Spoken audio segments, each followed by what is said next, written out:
Voilà, alors maintenant j'aborde un point que j'avais annoncé, c'est-à-dire réponse à une question qui m'a été posée sur la sixte augmentée, et plus particulièrement sur la sixte augmentée allemande. Avant d'en parler, je voudrais évoquer un aspect de la musique que tout le monde connaît bien et qui est assez simple. C'est, ça va peut-être étonner certains, parce que commençant par là, apparemment il n'y a aucun rapport avec la sixte augmentée, mais absolument aucun. Et bien justement, j'y vois un petit rapport, donc je vais le montrer.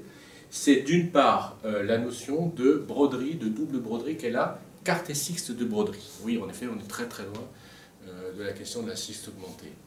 Alors, je la remontre rapidement, elle est extrêmement simple, c'est pas la peine, mais je vais montrer parce qu'il y a une petite chose qui me turlupine dans cette histoire.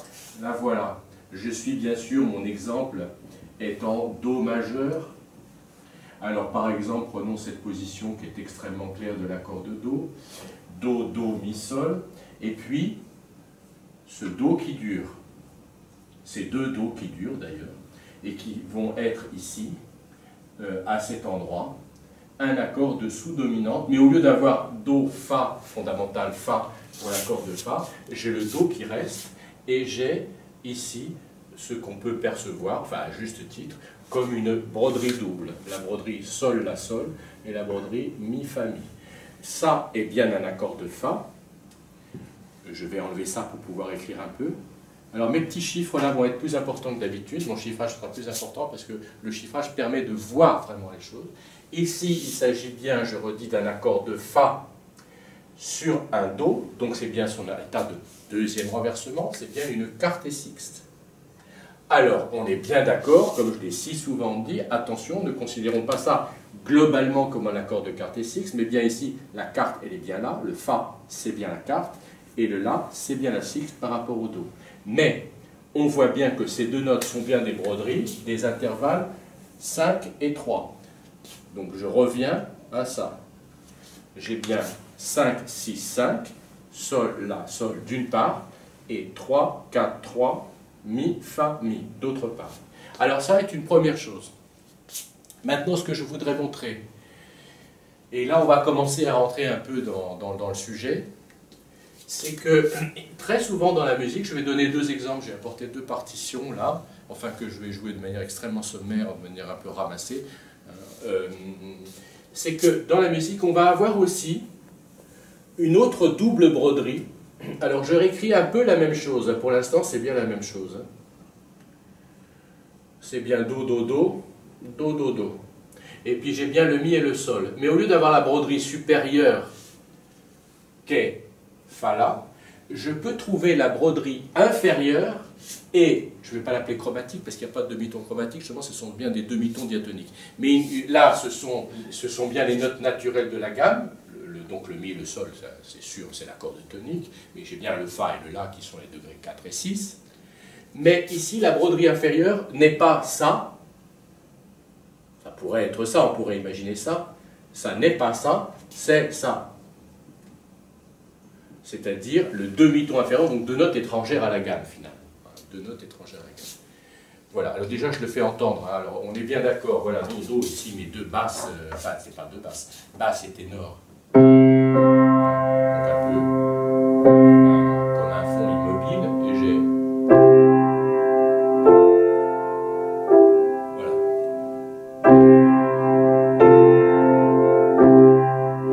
Et la broderie inférieure qui se fait avec des notes étrangères à la gamme qui est au demi-ton inférieur. Voilà, je peux répéter en bas. Voilà, ça c'est très courant. Alors, on est bien d'accord que si je chiffre ça, je n'ai pas tellement le choix que de chiffrer. Il n'y a pas un chiffrage spécifique à ça. Enfin, il pourrait y en avoir un, mais peu importe. Je chiffre exactement les intervalles. Donc j'écris dièse 2, dièse 4. Je pourrais aussi bien écrire plus 2, dièse 4 par exemple.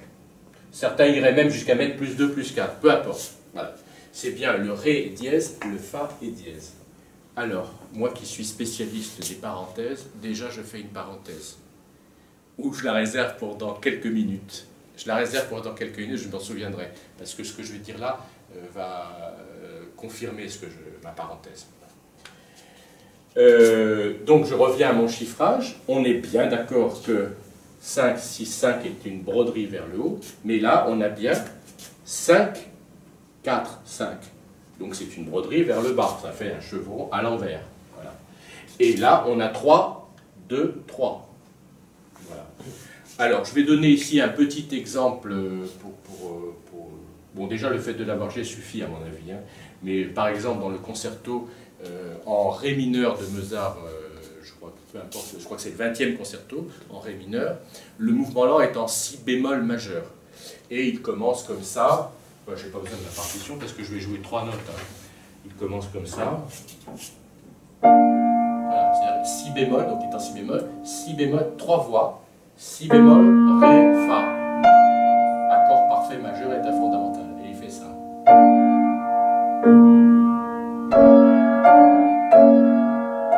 Voilà, c'est tout ce que je veux jouer. En fait, après, il continue. C'est très intéressant, j'ai bien fait de jouer les quelques petites notes qui viennent après, parce qu'en fait, il fait les deux broderies. Il fait la broderie du dessous et celle du dessus. Hein. Il écrit ça. Alors moi, je suis en Do, il est en si bémol, je suis en Do, il écrit ça. Il n'est qu'à 3 voix, donc il n'y a pas ça. Il y a ça en moins, c'est d'autant plus clair. Do, Mi, Sol. Puis il a Fa dièse, Sol avec Ré dièse, Mi. Tout ça sur Do. Et puis La, Sol. Après. Voilà, bon, j'écris mal, autant bien écrire quand même. Hein. Voilà, tout ça sont des Do qui tiennent. Chez lui, ce sont donc des si bémol. Donc j'ai la broderie inférieure, la double broderie inférieure et la double broderie supérieure. Je le refais une fois. Voilà, ça c'est Mozart. Donc j'ai bien si bémol, Ré, et le Fa en haut, la 4. Et j'ai bien...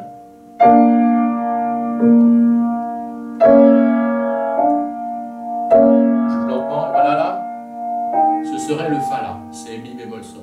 Et il finit sa petite chute. Il faut faire.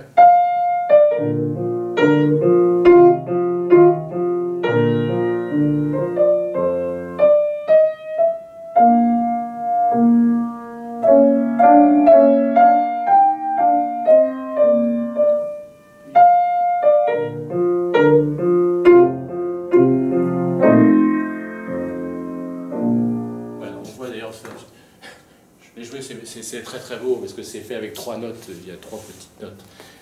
Bon, c'est un peu le miracle mozartien sans tomber dans des clichés, mais enfin, c'est une musique absolument parfaite et qui est faite avec 3 fois rien, tellement que nous-mêmes, enfin, les étudiants qui écrivent moi-même, enfin, quand j'ai travaillé l'écriture musicale, je n'aurais pas osé écrire aussi simple en me disant non, quand même, faut pas exagérer.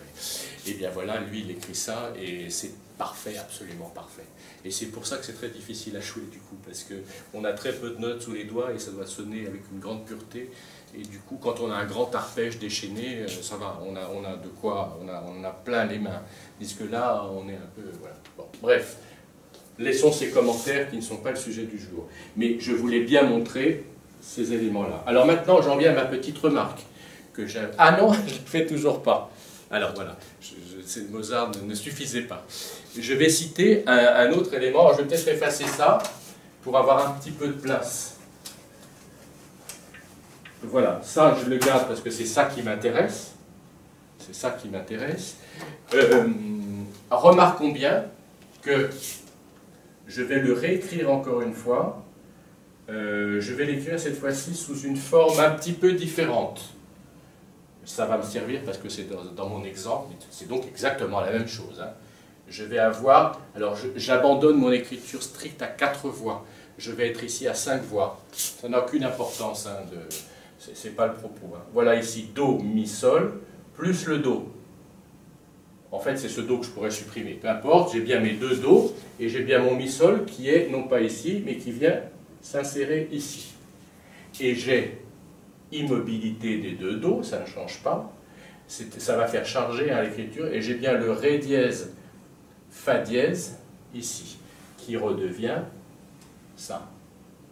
Donc on le voit parfaitement bien, et donc je vais chiffrer strictement les notes Ré dièse, Fa dièse. Et ça c'est bien 3, 5, l'accord parfait à l'état fondamental, voilà. Donc je le joue, c'est un peu plus compact, c'est ça. Là, Do, Mi, Sol. Et j'ai. Voilà.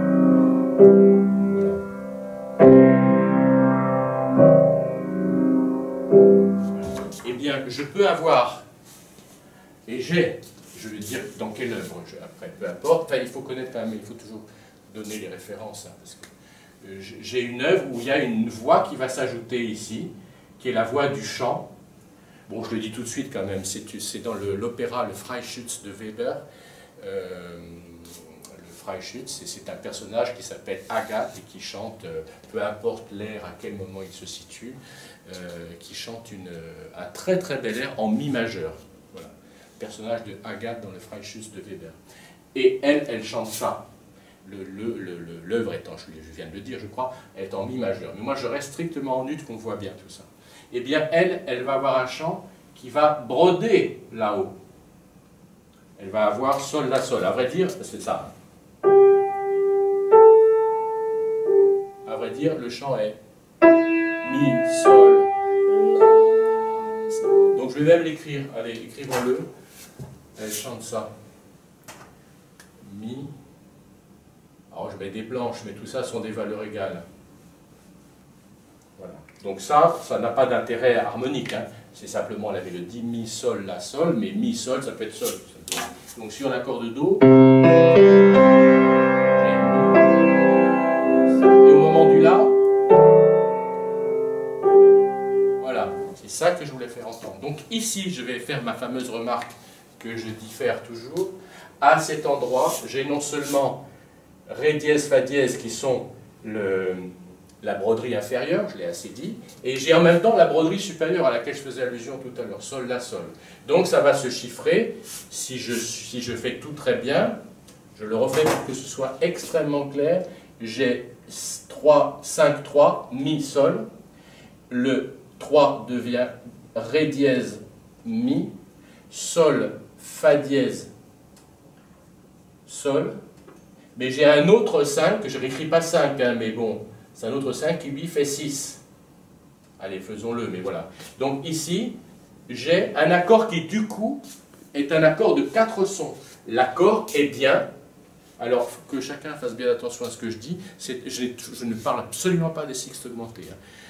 Tout ça est un préliminaire parce que je veux être bien clair là-dessus. Il y a deux aspects dans ce que je vais dire, que tout le monde soit très attentif à ça.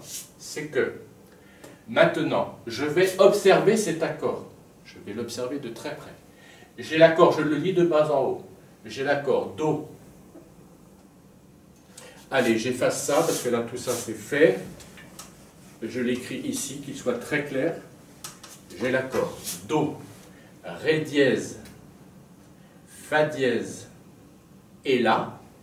Alors, je pose la question. Là, tout le monde doit pouvoir répondre à ça. Enfin, si tant est qu'il y a des hésitations, ce n'est pas un problème. Mais ce que je veux dire, c'est qu'il faut poser la question et il faut répondre à la question, même s'il est un petit peu complexe pour certains, pour d'autres non, parce que d'autres sont très habitués. Mais je la pose. De quel accord s'agit-il? Premièrement, de quel accord s'agit-il? D'autre part, dans quel contexte tonal peut-on le trouver? La réponse est, il s'agit d'un accord de septième diminué, qui n'est pas à l'état fondamental. Le véritable état fondamental de cet accord est ça. Ré dièse, Fa dièse, La, Do. Ça, c'est un accord de septième diminué. Ici, il s'agit d'un accord plus 2. On voit bien que c'est un accord plus 2. Je l'ai bien écrit ici, plus 2. Ça, c'est comme si je disais plus 2. Donc, c'est bien de ça dont il s'agit. Maintenant, la question est, cet accord, à quelle tonalité appartient-il? J'y réponds tout de suite, parce que je ne veux pas perdre de temps avec ça. Il s'agit de l'accord de sensible, de septième de sensible, donc l'accord de septième diminué, de Mi mineur. Alors, je l'ai dit, et maintenant je dis, est-ce qu'on est en Mi mineur? Ben, pas du tout, pas du tout, du tout, absolument pas. Alors j'en viens à la deuxième remarque. Ça, c'est la première remarque, c'était, quel est cet accord? Est-ce que c'est bien un accord classique que nous connaissons? Oui, c'est un accord de septième diminué. Il appartiendrait normalement à la tonalité de Mi mineur, mais il n'appartient pas à la tonalité de Mi mineur, d'où la réflexion qui va venir tout de suite après. enfin, je ne fais que dire qu'il n'appartient pas à mi mineur, qu'il est dans un contexte d'ut, mais certes avec des notes étrangères à do, hein, dont on est bien d'accord, mais c'est un accord qui est purement ornemental. C'est un accord qui entoure, un peu comme si on tressait, comme si on passait des fils, entoure l'accord essentiel de tonique à l'état fondamental. Le voilà, cet accord de tonique ici, on est en do majeur, il faut bien faire attention à tout ça. Do majeur, do, mi, sol, et le do, lui, reste, et ces notes, on tisse autour des notes, un peu comme des liens, les notes qui brodent. Ça, c'est en dessous du mi, ça brode le mi. Ça brode le sol, et ça brode le sol par le dessus. Donc ces deux-là vont sur sol, celle-ci va sur mi, le do étant immobile. Ce que je veux dire, j'en viens à une réflexion que j'ai faite aussi par écrit, la personne avec laquelle j'ai eu un échange par mail se reconnaîtra. J'ai dit, faisons attention de ne pas être toujours trop interprétatif. Parce que être interprétatif, je ne le critique pas parce qu'on l'est souvent, il faut l'être. Hein. Loin de moi l'idée de dire qu'il ne faudrait pas l'être, pas du tout. Mais des fois, il ne faut pas tomber dans l'excès d'interprétation. Parce que l'excès d'interprétation voudrait que, par exemple, ça, ce soit un accord de sensible de mi mineur. C'est absolument pas un accord de sensible de mi mineur. C'est un accord de broderie multiple, de triple broderie, deux inférieures et une supérieure, autour de l'accord de do. Donc, aller lui attribuer un rôle parce qu'on veut absolument faire rentrer les choses dans des cases, non. C'est purement mélodique et, si j'ose dire, j'ai employé un terme un peu étrange, c'est purement intervallique. C'est purement une question d'intervalle. Voilà, ça c'était une remarque que je voulais faire, qui est très importante.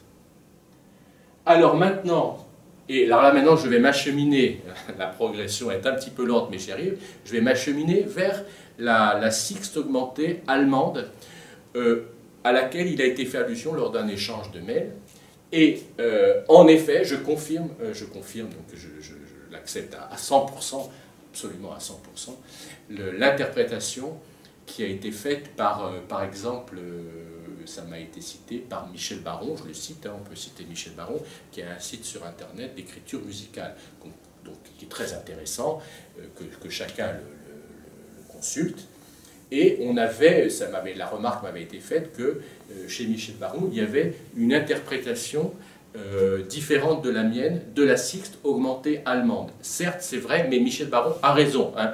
Elle n'est pas contradictoire avec ce que je disais. Ce que je disais entrait dans un contexte peut-être plus classique, peut-être plus premier, si j'ose dire. Et lui, il adopte en fait une analyse qui est plus courante peut-être, de la sixte augmentée allemande. Alors, je vais dire de quoi il s'agit. Il s'agit de ça. C'est-à-dire que je peux avoir cette broderie. Alors, regardons-la bien. Encore une fois. Do, mi, sol. Do, ré dièse, fa dièse. Et retour à do, mi, sol. Bon, pour l'instant, rien de nouveau, c'est bien ça dont il s'agit. Il n'y a même pas de la, hein, cette fois-ci. Et je pourrais très bien avoir ça, do, non pas do, do, do, mais do, la bémol, sol, quarte sixte qui se résout. Peu importe la résolution. Et donc ce qui est évoqué chez Michel Baron et dans le mail que nous avons échangé, c'est que moi je faisais allusion à la sixte augmentée écrite comme suit, la bémol, do, mi bémol, fa dièse. Or, là, ça n'est pas un mi bémol, c'est bien un ré dièse. Alors maintenant, donc ça c'est vrai. Et alors je le joue, je rejoue une fois, ça seulement. Je rejoue pour l'oreille, hein, pour qu'on entende. Ce qui c'est très important d'entendre, ça me paraît théorique. Hein. Je rejoue ça. Que ça, qu'on entend bien la double broderie, inférieure des deux notes tierces et quintes. Voilà, qu'on avait chez Mozart, je le refais. Avec une basse en plus. maintenant, cette basse va descendre sur le La bémol. Quartet sixte. Voilà. Alors, ce que je signale déjà, il y a aussi une petite chose qu'il faut dire, c'est que dans ce contexte-là, je suis bien en majeur. Je suis bien en majeur. Le Ré dièse en tant que broderie du Mi, broderie inférieure du Mi. Et enfin, quand bien même ce ne serait pas broderie qu'on partirait de là, ce n'est pas une broderie. Donc, c'est quand même une note qui se dirige vers Mi, qui est une attraction vers Mi. C'est-à-dire que dans mon exemple à moi, je ne vais pas y revenir parce que j'ai consacré toute une vidéo à ça. Là, je me considère, je suis dans un contexte mineur où la note est bien Mi bémol et reste Mi bémol.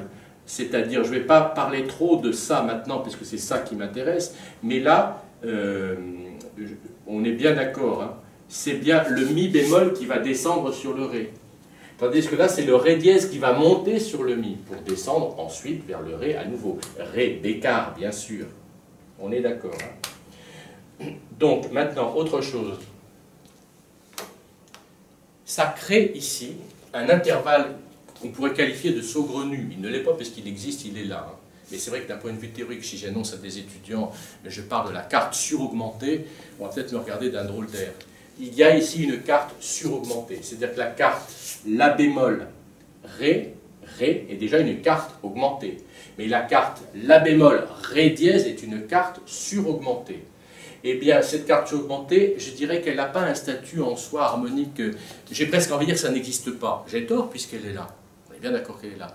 Mais elle résulte de tension entre les notes, c'est tout. C'est-à-dire que chaque note, l'accord, qui est cet accord si important, le voilà ici, cet accord m'intéresse beaucoup, c'est-à-dire, oh là là, je barre mes propres accords, c'est-à-dire que ça, et la broderie, c'est la note, le demi-ton inférieur du Sol, ça c'est le demi-ton inférieur du Mi, et ça c'est le demi-ton supérieur du La. Toutes ces notes, si j'ose dire, elles font leur vie chacune. Le Ré dièse, il fait sa vie avec le Mi. Le Ré dièse n'a qu'une envie, c'est d'aller sur le Mi. Le Fa dièse, il n'a qu'une envie, c'est d'aller vers le Sol. Si j'ose dire, en parlant de manière un peu pédante, il entretient un commerce, le Fa dièse entretient un commerce, une relation avec le Sol. Le Ré dièse entretient cette relation avec le Mi. Le La bémol entretient cette relation avec le Sol. Ça revient à ce que je disais tout à l'heure, quand je disais, regardons-le bien à nouveau ici, que là, mes trois sons, chaque son peut être servi par sa note. Ré dièse est servi, sert le Mi, Fa dièse est au service du Sol, et La bécard est au service du Sol. Et bien là, finalement, je les écris séparément. J'espère bien me faire comprendre, je crois que je suis assez clair. Mais j'ai bien ces trois notes, je redis les choses calmement, posément et clairement. J'ai trois notes qui sont le Do, qui ne m'intéressent pas tellement, parce que le Do est stable, donc je laisse de côté. J'ai le Mi, eh bien le Mi est servi, c'est-à-dire que le Ré dièse est au service du Mi, il se dirige vers lui. Il a finalement,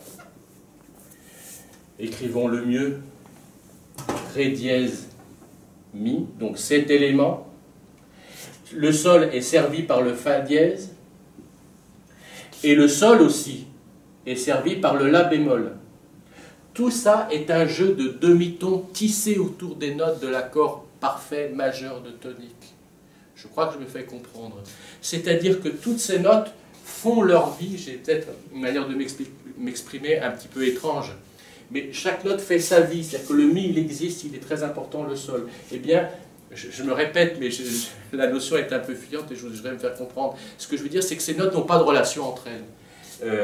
Elles en ont une, elles existent, elles coexistent, mais voir ici une carte suraugmentée, c'est vrai, il y a une carte suraugmentée, je ne dis pas le contraire, mais elle résulte de notes qui ne se regardent pas entre elles. J'ai déjà dit à d'autres occasions que les notes, certaines notes se tournaient le dos, elles n'entretenaient pas de relations entre elles, et non que des relations mélodiques. Et c'est un peu comme des personnages qui seraient là et qui se regardent, qui conversent dans une soirée, je suis bête aujourd'hui, mais vous avez des personnages qui deux par deux se parlent.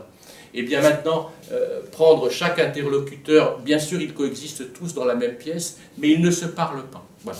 Peut-être que cette manière de parler un peu naïve sert mon propos, j'espère. Voilà.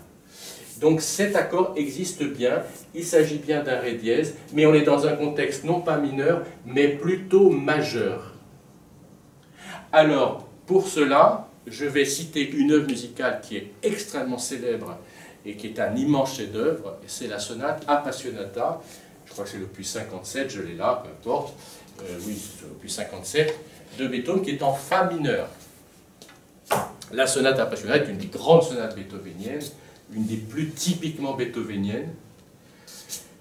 Elle est en 3 mouvements, elle est donc en Fa mineur comme je viens de le dire, le premier et le troisième mouvement sont en Fa mineur, et le mouvement central est en Ré bémol majeur, entre parenthèses, ce n'est pas le sujet du jour, mais j'en profite pour faire remarquer, j'avais fait allusion lors du premier chapitre, je crois, et du deuxième chapitre, la sonate par exemple de Beethoven aussi,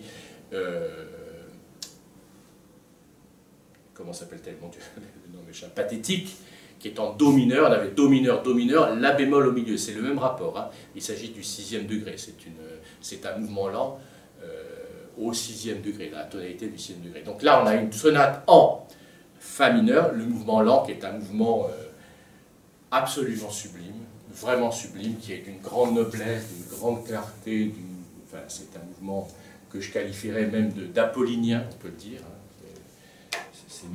C'est même son image, c'est la figure d'Apollon qui règne sur ce mouvement, par sa largeur, voilà. Et on a évidemment ici cet accord exactement. Je le joue, c'est à la 1, 2, 3, 4, c'est la 5e mesure, il y a 2 phrases, enfin une grande phrase en 2 fois 4, 4 et 4, je ne vais pas la jouer, c'est pas le sujet, je vais jouer ces accords à partir de la 5e mesure. Je joue le texte comme il est écrit, c'est-à-dire qu'il y a des doublures, etc. Il écrit, comme souvent dans le piano beethovenien et dans le piano en général, la basse est octaviée, sous forme d'octave. Donc j'ai Ré bémol et l'accord de Ré bémol majeur. Donc j'ai Ré bémol, Sol bémol, Ré bémol. Là c'est aussi un genre de broderie, simplement il a la basse fondamentale. Donc.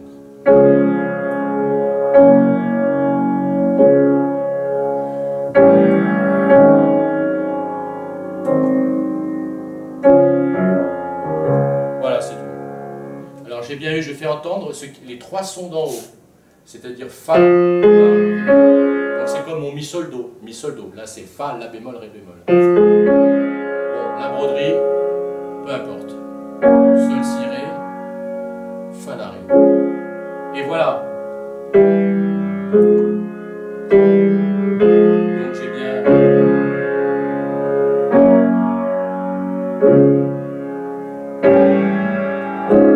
Au moment où j'ai cette double broderie Ré dièse Fa dièse qui ici est Mi bécard Sol bécard, j'ai en même temps le La bémol dans le grave en ut. Hein. Lui c'est donc un Si double bémol.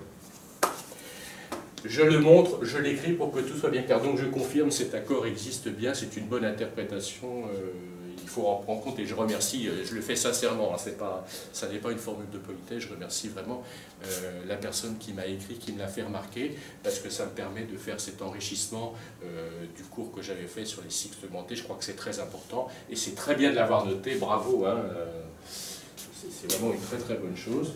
Donc Beethoven écrit ça. Je vais peut-être en rester là pour ces sixtes augmentés. Je ne suis pas mécontent d'avoir montré cette histoire. Enfin, l'essentiel de mon propos ici est bien sûr, dans un premier temps, de confirmer la validité de cette interprétation, mais c'était de montrer aussi l'aspect brodant, si j'ose dire, des notes, hein, l'aspect mélodique, l'aspect horizontal. Donc, sur Beethoven, on a ça. Je l'écris dans l'aigu. Lui, il est en Ré bémol, donc enfin je ne le renote pas, il s'agit bien de la sonate Appassionata, son mouvement lent qui est en Ré bémol majeur. J'écris ici de manière simplifiée en ut, enfin simplifiée même pas d'ailleurs, hein. Il écrit ça. Hein. Donc Do. Donc là, ça ne m'intéresse pas plus que ça, enfin c'est essentiel dans l'œuvre de Beethoven évidemment, c'est l'enchaînement tonique sous dominante tonique, avec cette espèce de, ce grand calme qui est la sous-dominante tonique, il y a le côté plagal ici, qui confirme, là, je me suis permis d'employer une référence à Apollon, c'est très apollinien effectivement, c'est ce grand calme de la sous-dominante, de l'aspect plagal. Voilà. Et puis ici, j'ai ça en valeur brève, alors je ne fais pas de valeur, ce sont des valeurs... C'est pas très long, c'est pas si court que ça, le mouvement n'est pas extrêmement lent. C'est écrit andante con moto, hein, c'est-à-dire un andante qui avance, hein, c'est pas un mouvement très lent. Hein. Mais là, il y a quand même quelque chose de plus bref, donc je l'écris en noir pour le faire sentir ici. La bémol, Sol. Ici, Ré dièse, Mi. Pardon, j'écris donc. Ça, c'est l'élément bref expressif. Il n'y a pas écrit d'accent. Non, il n'y a pas d'accent, parce qu'il y a un accent avant, peu importe. Je pensais que l'accent était dessus. Enfin, on le sent. Ça est tellement clair, ces accords parfaits majeurs à l'état fondamental. Tout d'un coup, cet accord est très tendu quand même. Donc il y a quelque chose d'un peu, il y a une tension à cet endroit-là. Donc je pense que c'est une erreur au piano. Peut-être que je l'ai fait là, d'exagérer, mais enfin, il y a quand même, une petite pression, si j'ose dire. Donc le voilà. Et voilà. Donc ici, j'arrive sur une carte sixte qui va se résoudre, etc. Et je vais arriver vers une tonique. Peu importe, ce n'est pas le sujet. Hein. Voilà. Alors ça, c'est une première chose. Maintenant, évidemment, ça fait partie de mes habitudes, peut-être de mes mauvaises habitudes. C'est que j'ai coutume de montrer l'enchaînement sous sa forme la plus simple. Mais Beethoven écrit légèrement différent et avec une petite complexité en plus. Je crois qu'on voit aussi mon propos là, à ce point de vue, c'est que je montre un élément très simple. En fait, je change un peu la partition pour montrer l'aspect le plus évident et après je montre la petite subtilité. C'est que cette broderie aboutit... alors, je vais le dire dans une petite minute. Je continue ça parce que c'est important en fait. Hein. Je m'aperçois que c'est important à bien faire. Donc Sol, toujours Sol. Et là, j'ai ça. Alors remarquons bien, il utilise l'accord, la résolution de l'accord de quarte sixte se fait non pas sur l'accord de dominante qui eût été ça, l'accord de dominante, si bien sûr, l'accord de dominante simple, c'est l'accord de dominante avec la septième. Or la septième, il l'a fait sonner Bécard évidemment, puisque ça a été dièse. Est-ce que c'est la peine de l'écrire? Non, enfin je l'écris quand même. C'est donc un accord de septième complet. Hein, et ça aboutira ici à une tonique incomplète. Nous l'avons déjà vu, c'est que l'accord de septième complète aboutit à une tonique incomplète, il n'y a pas de sol. Voilà. Et d'ailleurs, le sol, de manière presque un peu amusante, il le fait durer, puis il descend sur Do après. C'est-à-dire que le Do, au lieu d'avoir le Do ici, tout de suite, il est différé. Bon, ce n'est pas le sujet, ça. Ce que je veux montrer, c'est que chez Beethoven, ça n'est pas ça. Il y a une petite différence, c'est ça. Voilà. C'est-à-dire que le Fa dièse, Sol, Ré dièse, Sol est directement abaissé chromatiquement. C'est-à-dire qu'il brûle l'étape en quelque sorte. C'est tout. Donc ça donne bien ça si je suis en us. Pardon, oui. Donc, tonique, sous-dominante, tonique.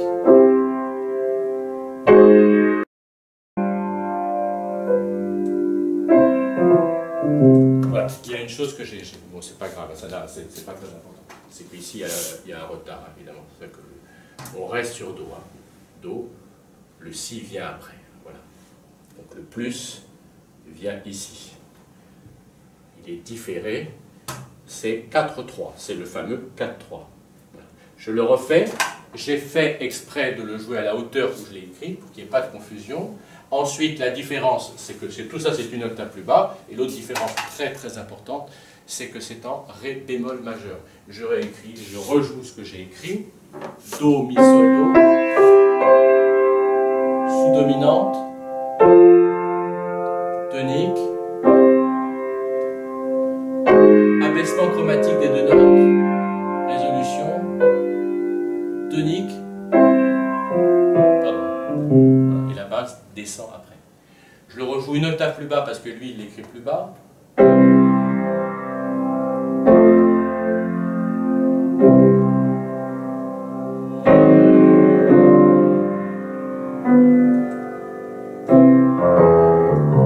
Voilà. Et je fais le texte beethovenien. Je le joue en Ré bémol et j'octavie les basses.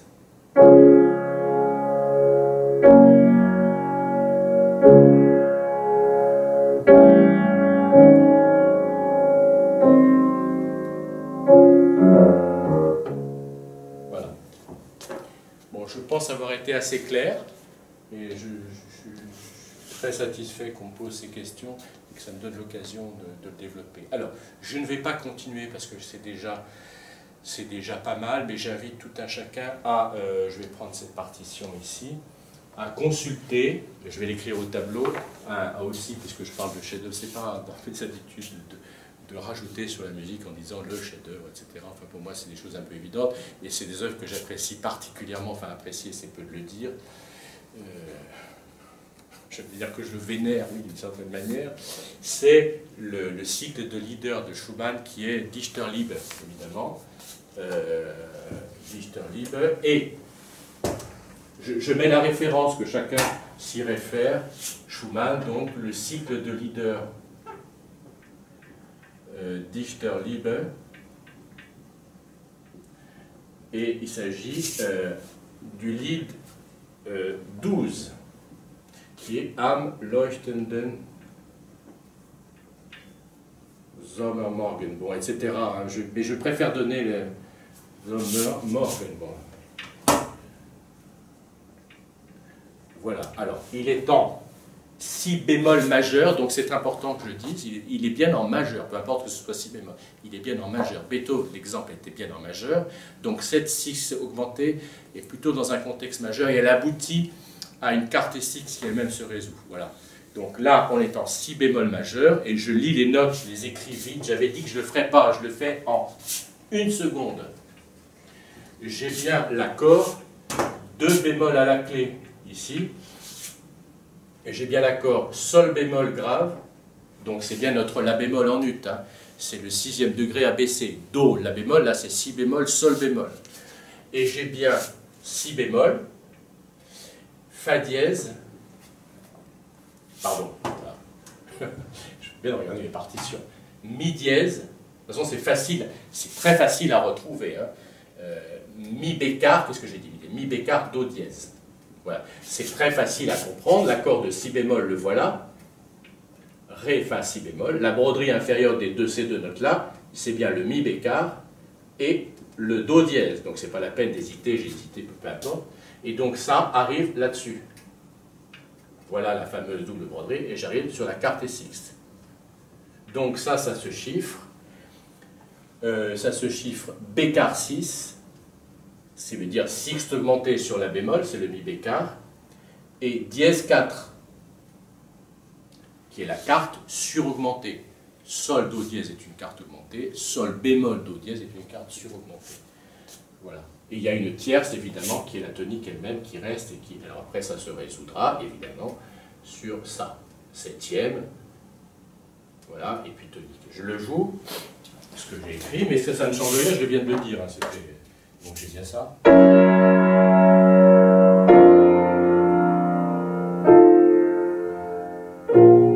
Alors Schumann le fait, c'est son enfin j'aime pas ce mot un peu bébête, introduction, enfin c'est le début, c'est les bribes, c'est ça. Donc il crée évidemment, ça c'est aussi, décidément je suis incorrigible, hein, parce qu'il faut toujours que je rajoute des choses, mais c'est typique aussi d'un certain 19e siècle, on est encore dans la première moitié du 19e, ça a été écrit dans les années 1840, mais on aborde déjà, ce sont les prémices de la fin de siècle, où il y a un goût pour l'ambiguïté. C'est-à-dire qu'il y a le silence qui se fait à la fin du lied précédent, le pianiste commence seul et joue ça.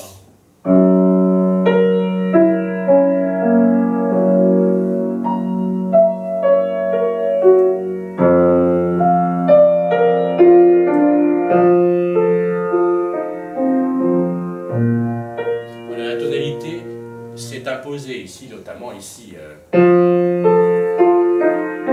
Septième de dominante tonique. Voilà. Mais au début, on ne sait pas où on est, parce qu'on entend ça, alors ça aussi, il y en a des choses à dire, mais ça aussi, ne pas oublier, surtout j'allais oublier d'en parler, hein, c'est pas une bonne chose. Hein. Cet accord-là, si je l'écris différemment, peut être écrit fa dièse, do dièse. Ça et ça sont des notes en harmonique, c'est la même note sur le piano. Fa dièse, do dièse, mi bécard, la dièse. Eh bien ça c'est un simple accord de septième de dominante. Hein. La septième de dominante est dans un contexte, on est en si majeur, et on va évidemment ici sur l'accord de si. Je le joue, le voilà. Fa dièse, la dièse. Voilà. Or ici on est... On est dans un contexte complètement différent, donc il y a un petit c'est cette impression de trouble au début, et la tonalité s'impose de manière extrêmement, enfin sans aucune ambiguïté, une ou deux mesures après, notamment introduite par la septième de dominante. Mais c'est un accord qui est aussi sujet de trouble un peu, parce qu'il est enharmoniquement identique à un autre accord qui est au contraire très très marqué, la septième de dominante. Parce que celui-ci, il a cette espèce d'ambiguïté du fait qu'il résulte de notes à caractère essentiellement mélodique et brodant, si j'ose dire.